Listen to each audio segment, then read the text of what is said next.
ngiyo bakumbura iyo bavuyemo baba barabonye ibyo kwisubiramo ngo ariko barashaka gakondo irusha kino gihugu kuba nziza. Imbere hari gakondo, ntabwira ari iherezo rya Grace, iri si iherezo ryo kubaho kwe, si iherezo tugiye kumushyira hano ahantu hatagaragara, ariko si iherezo ryo kubaho kwe.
Nkuko twakomeje kubivuga, ijambo ry'Imana ritubwira ko tugomba gushima Imana mu bibaho byose.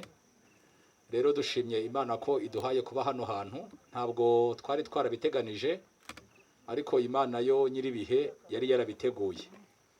Dushimye Imana rero ko iturinze mu nzira ikabitugejeje hano aho tugiye kubika umubiri wa mushiki wacu Grace wimuwe. Reka dusome ijambo ry'Imana rigiye kutuyobora muri uyu mwanya, ryanditse mu rwandiko rwa mbere rwandikiwe Abakorinto, igice ni cya 15, turasoma umurongo wa 51 kugeza ku murongo wa 54. Urwandiko rwa mbere rwandikiwe Abakorinto, igice ni cya 15, turasoma umurongo wa 51 tugeze ku murongo wa 54. Dore mbamenera ibanga, ntituzasinzira twese, ahubwo twese tuzahindurwa mu kanya gato, ndetse mu kanya nk'ako guhumbya, ubwo impanda y'imperuka izavuga. Impanda izavuga koko abapfuye bazurwe ubutazongera kubora, natwe duhindurwe. Kuko uyu mubiri ubora ukwiriye kuzambikwa kutabora, kandi uyu mubiri upfa ukwiriye kuzambikwa kudapfa. Ariko uyu ubora numara kwambikwa kutabora, n'uyu upfa ukambikwa kudapfa, nibwo hazasohora rya jambo ngo urupfu rumizwe no kunesha. mu by'ukuri urupfu rwirabuza abantu bose, rukababaza kubera ko rudutandukanya n'abo twakundaga, rukadutandukanya n'abavandimwe, abo twari kumwe nijoro mu gitaramo cyo gusezera mushiki wacu.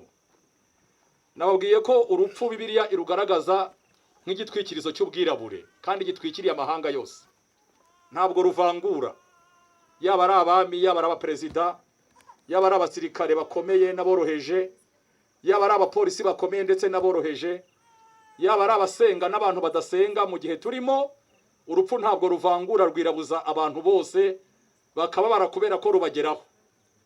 Abantu benshi batakiriye Kristo hari n'igihe bahangayika batekereje ko ejo bashobora gupfa cyangwa se ko n'uyu munsi bashobora gupfa. Hari abantu bagira ibyo bibazo biteye bityo, bigatuma ndetse bashobora kwidoroga. Ariko kuri twebwe abari muri Kristo Yesu hari icyo Bibiliya itubwira, aricyo tumaze gusoma none aha ngaha. Dufite ibyiringiro by'uko twese ntabwo tuzasinzira.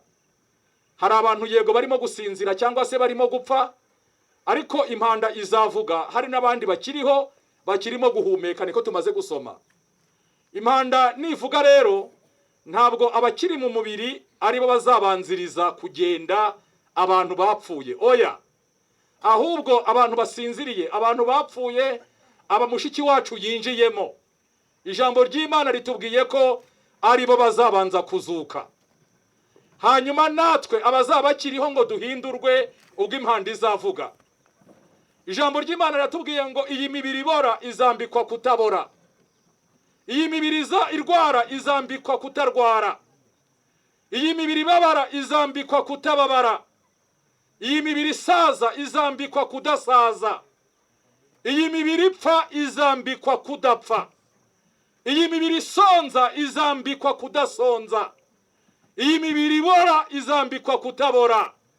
Ngo nibwo hazasohora ijambo rivuga ngo urupfu rumizwe no kunesha. Turashimira Imana kubera ko Grace uyu mubiri yari yambaye upfa tugiye kubika hano azazukana umubiri udashobora kuzongera gupfa. Turashima Imana kubera ko Grace yizeraga umwami Yesu, uyu mubiri ubora yambaye.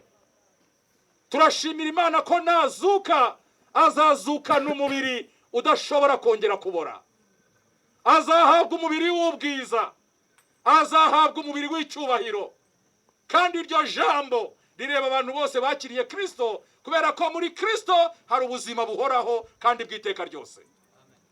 Ntabwo rero tugomba kubaho dutinya urupfu, kubera ko urupfu si iherezo ryo kubaho. Abafaransa baravuze ngo bivo manjo car demain nous mourrons, ariko ntabwo ari ibyo, ntabwo ari ibyo. Ntabwo urupfu ari iherezo ryo kubaho. Abarara mudasinziriye, abahangayikishwa nuko mushobora kuzapfa, mubeho munezerewe. Niba mwarakiriye Kristo, iyi mibiri ibora izambikwa kutabora, iyi mibiri ipfa izambikwa kudapfa. Ntabwo urupfu ari iherezo. Kuba tugiye gufata uyu mubiri tukawushyira hano ntabwo ari iherezo ryo kubaho kwa tuyisenge Grace, oya, ntabwo ari iherezo. Tuzongera tubonane. Uyu mubiri ugiye kubora, ariko azambikwa umubiri utabora, azazukana umubiri w'ubwiza kandi w'icyubahiro udashobora kongera kurwara. Izina ry'Imana nirishimwe. Rero tugiye kubika umubiri we hano, tugiye gusenga Imana, babandi badufasha kururutsa umurambo baze bawururutse, ariko dufite ibyiringiro yuko tuzongera tugahura nawe twebwe abafite Kristo. Kubera ko ijambo ry'Imana riravuga ngo Yohana 3:16 ngo kuko Imana yakunze abari mu isi cyane byatumye itanga umwana wayo w'ikinege kugira ngo umwizera wese atarimbuka ahubwo ahabwe ubugingo buhoraho. Grace yizeraga Kristo, muri Kristo hari ubuzima bw'iteka ryose. Arasinziriye, araruhutse, tugiye kubika umubiri we ahangaha, ariko azongera yambika umubiri udashobora kubora. Ibyo ni ibyiringiro by'abizera. Mubabare nk'abantu bafite ibyiringiro, mubabare nk'abafite ibyiringiro, mwe kubabara nk'abadafite ibyiringiro. Icyakora cyo nkunda kubwira abantu ngo kutagira Yesu ni igihombo gikomeye. Iyo tubivuze hari igihe abantu bamwe bumva bababaye cyangwa twabakoreye menase bakaba filistire, ariko mba nkubwire kuba mu buzima bumeze nk'ubwo bw'Abafaransa bavuze bwo kunywa ibintu ushaka, ukarya ibintu ushaka, ukaryamana n'abagore ushaka, ukirengagiza gusenga, abandi bajya gusenga ukajya muri siporo, ukigira ukuntu ushaka, akaraha kajyayo. Ubwo buzima ni ubuzima bw'igihombo gikomeye. Gukora siporo ni byiza, kurya ni byiza, ariko hari ibintu biribwa n'ibitaribwa. Kunywa ni byiza, hari ibintu binyobwa n'ibintu bitanyobwa. Ubuzima wahisemo bwo kutagira Yesu ni igihombo gikomeye. Ni igihombo gikomeye kuri wowe no ku muryango wawe no ku Mana. Ariko abahisemo Yesu bahisemo neza, kubera ko Imana yaduhaye Kristo, muri we ishyiramo ubuzima bw'iteka ryose. Kandi Yesu yaraje anesha urupfu. Uyu munsi turaruhuka. Abapfuye bizera barategereje. Niko ijambo ry'Imana ngo abapfuye bakizera, ngo batarahabwa ibyasezeranijwe, ngo babirebaga biri kure bakabyishimira, bakavuga yuko ari abashyitsi n'abimukira. Ngo abavuga batyo baberekana ko hari gakondo bashaka. Ngiyo bakumbura iyo bavuyemo baba barabonye ibyo kwisubiramo, ngo ariko barashaka gakondo irusha kino gihugu kuba nziza. Imbere hari gakondo. Ntabwo iri ari iherezo rya Grace, iri si iherezo ryo kubaho kwe, si iherezo tugiye kumushyira hano ahantu hatagaragara, ariko si iherezo ryo kubaho kwe, si iherezo ryo kumubona, si iherezo ryo kuvugana. Tuzongera tuvugane, imitima yanyu nikomere, nihumure, hari icyo Bibiliya itubwira kandi ni ukuri. Izina ry'Imana rihabwa icyubahiro. Iyi mibiri ibora izambikwa kutabora, imibiri isaza izambikwa kudasaza. Nibwo tuzishima tuvuga ngo urupfu rumizwe, kunesha kuzamira urupfu. Tuzishima hejuru y'urupfu, tuzarukandagira, turubwire ngo waratubabazaga, ukadutera ubwoba, ukadutera agahinda, tuzarwishima hejuru. Munyemerere nsenge, hanyuma tugururutse uyu murambo, ariko mumenye ko atari ryo herezo. Mubabare yego, ariko mwibabara nk'abadafite ibyiringiro. Mubabare nk'abafite Kristo. Mubabare nk'abafite ubugingo buhoraho. Si we wenyine ugiye. Umuntu uzapfa ubutaha ari hano. Nkunda kwibwira abantu. Umuntu uzagenda ubutaha ari hano, we yageze aho badapfa. Ariko uzapfa ubutaha ari hano. Niba ari njyewe, niba ari wowe, ntabwo mbizi. Ariko nanjye nzagira ibyishimo bitavugwa, nzagira ihirwe ngeze mu ijuru. Mfite Kristo, muri Kristo mfite ubugingo buhoraho. Mfite ubuzima bw'iteka ryose. Urupfu twararurenze. Ibi ni ukuruhuka, ibi ni ugusinzira. Grace naruhuke, imirimo yakoze imuherekeze. Kandi yatangiye gukora akiri mutoya, ziramfubyi yareze. Bamwe mu bana yareze bampaye ubuhamya. Ukuntu yavunitse, ukuntu yagowe akiri muto, Imana ikamuha ubwenge, ikamuha imbaraga. Ziriya mfubyi yareze n'indi mirimo yose yakoze nigenda imuherekeje. Naruhukire mu mahoro, iyo mirimo nimuherekeze. Iyo mirimo nimuherekeze. Biriya byose yakoze, iyo mirimo nimuherekeze. Aruhukire mu mahoro, kandi asingiriye ikamba ritangirika. Asingiriye ubugingo bw'iteka ryose. Ntabwo ari ryo herezo, tuzongera tubonane, izina ry'Imana ririshimwe. Data wa twese uri mu ijuru, mu izina rya Kristo, waremye umuntu udafite gahunda yuko azapfa iteka ryose.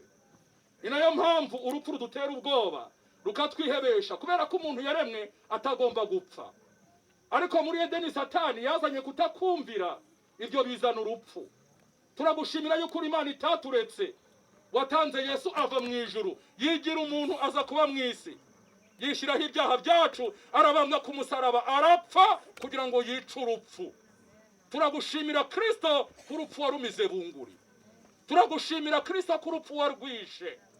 Twebwe abera abakwakiriye uyu munsi turaruhuka, turasinzira, ntabwo dupfa. Grace arasinziriye, Grace araruhutse. Imirimo yakoze nimuherekeze, imirimo yakoze nimuherekeze. Tugushimiye ijambo ryagize twumvise yuko iyi mibiri ibora izambikwa kutabora, iyi mibiri ipfa izambikwa kudapfa. Tuzishima hejuru y'urupfu, turubwire ngo warupfuwe umizwe no kunesha. Izina ryawe Imana nirishimwe. Komeza imiryango, komeza inshuti n'abavandimwe, kandi turagushimira kuzakomeza kubana natwe ukatugirira neza. Tugiye kubika umubiri we hano, ariko ubugingo bwagarutse iwawe. Ushimwe kubera ko wabanye nawe, ushimwe kubera ko wamukoresheje, ushimwe igihe wamuduhaye, ushimwe igihe umudutije, yatugiriye umumaro. Numvise benshi babihamya barabimbwira kandi nibyo yagize umumaro muri iyi si. Kuri iyi myaka ushingiye ukagenda, nagende kandi aruhukire mu mahoro. Imirimo yakoze nimuherekeze kandi ukomeze kubana natwe, udukomeze utugire neza mu izina rya Yesu Kristo umukiza wacu, amen. Abadufasha kururutsa umurambo baze badufashe, ariko nsabe abana be n'umutware we baze hano hafi, ba nyirasenge, ba se wabo, ba anko, musaza wa mama uko bamwita ntabwo ndi kubyibuka cyane, ariko nyirarume, ba nyirarume nabo baze, nabo nibaze hano hafi, n'abana n'umutware, yego nibaze hano hafi. Hanyuma n'abandi bari muri protokole yo kurutsa umurambo mudufashe twurutse umurambo.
Kuzuka kw'abapfuye niko kuri.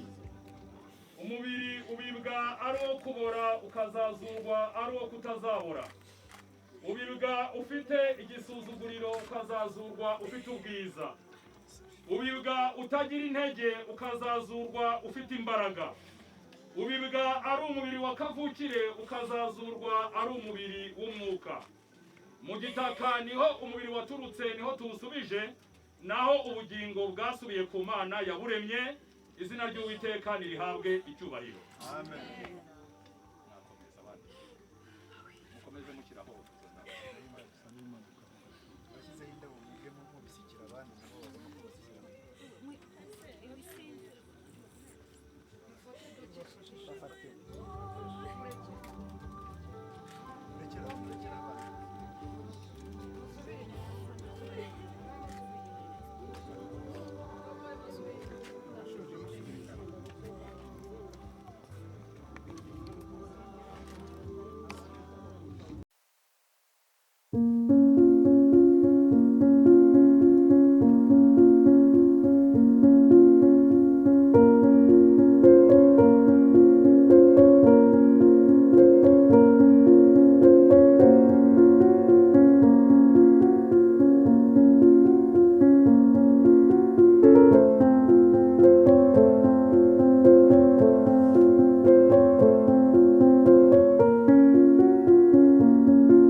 turashimira abaturanyi ba Tanazi, turashimira abantu bose bavuye imihanda ya kure baje kudutabara. Imana ibaha umugisha. Tugiye guhaguruka hano tugana hariya haruguru n'ubundi aho dukarabira, ibindi niho dushobora kubivugira. Ukeneye kugira icyo avuga kuri Grace aratwaka ijambo, nabwo ntituhatinda cyane, ntidukoresha igihe kinini, ariko uwagira icyo ashaka kuvuga niho turi bumuhera akanya. Murakoze cyane. Niba mwabishobora abicaye mwahaguruka tugasenga tugasoza iyi gahunda yabereye hano, tugashima Imana. Data wa twese uri mu ijuru, mu izina rya Yesu Kristo, nkuko twagusabye ko ubana natwe uyu munsi, wabanye natwe turi mu rusengero, ubana natwe mu nzira, wabanye natwe turi hano, nkuko twaraye dusenze, twabonaga imvura igiye kugwa ari nyinshi n'umuyaga mwinshi, ariko uri Imana yahagaritse imvura urayiturinda, uduhaye gukora kino gikorwa amahoro kandi tugisoje amahoro. Izina ryawe nirihabwe icyubahiro. Turakomeza kugushimira ko waduhaye Kristo, kandi Kristo akanesha urupfu akarumira bunguri. Turagushimira ko gusinzira atari ryo herezo ry'umuntu, ahubwo uyu mubiri ubora uzambikwa kutabora, n'uyu mubiri upfa uzambikwa kudapfa. Ntabwo Grace tumusezeyeho bwa nyuma, oya, turabizi ko hari undi munsi tuzongera kumubona, kandi aho badapfa naho batababara iteka ryose. Gahunda zisigaye nazo ukomeze kuzibamo, kandi ukomeze kutugirira neza muri izo gahunda zose. Nkuko twasengeye abana dukomeje kubasengera, kubera ko uri Imana itameze nk'abantu. Abantu tugira intege nke, ariko uri Imana ifite imbaraga umuntu atarondora. Imbaraga zawe zizakomeze gufasha bariya bana Grace asize, kandi imbaraga zawe zirahagije. Umuririmbyi yaravuze ngo hirya yawe nta yindi Mana. Arangije aravuga ngo tugufite ntabwo twifuza undi murengezi. Turasenze kugira ngo aba bana uzababere umurengezi. Nuba umurengezi wabo uzaba uhagije, nta wundi murengezi bazaba bakeneye, nta wundi bufasha bazaba bakeneye. Nubaho ubufasha, kubera ko ubufasha bwawe burahagije. Uriya mutware umuha umugisha mwinshi, umubere umujyanama n'umuyobozi, umufashe cyane kandi umugirire neza. Abantu bashobora kutaboneka, ariko umwanditsi wa Zaburi yaravuze ngo uri umufasha utabura kuboneka mu byago no mu makuba. Arangije aravuga ngo niyo mpamvu tutazatinya, ngo nubwo isi yahinduka, imisozi igakurwa hayo, ngo ntabwo tuzatinya, kubera ko Uwiteka ari imbaraga zacu, akaba ari umufasha utabura kuboneka mu byago no mu makuba. Turasenze kugira ngo uzakomeze gufasha aba bana, kubera ko wowe uri umufasha ibihe byose, nta gihe udashobora gufasha. Kandi uriya mugabo wasigaye nawe ukomeze kumufasha nk'Imana, kubera ko ibimukwiriye urabizi. Abantu bose bitanze muri kino gikorwa mbasabye umugisha, mu buryo buziguye n'ubutaziguye ubaha umugisha, kandi nabo ubakomeze kubagira neza. Ubuntu bwawe, amahoro yawe, ineza yawe, gufashwa nawe n'umugisha wawe bikomeze kujyana natwe twese none n'iteka ryose, mu izina rya Yesu Kristo, amen.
byarangiye byarangiye